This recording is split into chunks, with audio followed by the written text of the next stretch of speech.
নমস্কার দাদা, আমি মালদা ডিস্ট্রিক্ট আঙিটোলা আরএস থেকে বলছি। আমার নিজের অ্যাম্বুলেন্স আছে।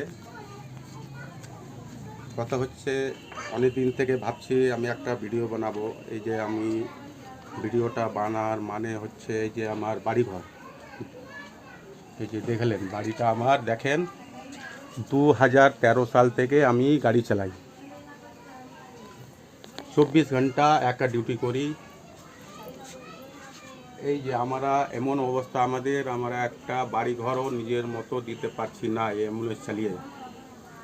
তেলে মেনটেন্স করতে পেপার খরচায় চলে যায় সব টাকা। ড্রাইভারের 5 মাসের বাকি আছে, তেলের 50 থেকে 60 হাজার বাকি আছে। আমাদের এখন খুব হালাত খারাপ। আমার ভিডিও করার মানে হচ্ছে, আমি বলছি না আমাকে বাড়ি ঘর করে দেন।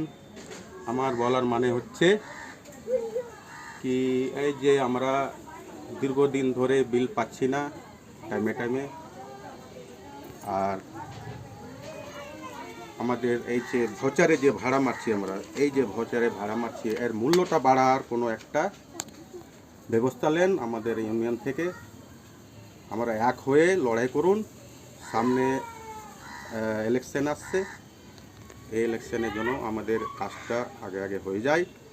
ভাড়া বৃদ্ধি করেন, টাইমে টাইমে যেন বিলগুলো পাই। আমার রকম অনেক মালিক আমার রোগদের মতো বাড়িঘর এখনও তৈরি করতে পারিনি। আমি একা নয়, আমাদের 250-300 ড্রাইভারের বাড়িঘর এখনও ঠিক মতন হয়নি। আমরা নিজের টাকা দিয়ে পরিষেবা দিয়ে আমাদের এত হালাত খারাপ আছে।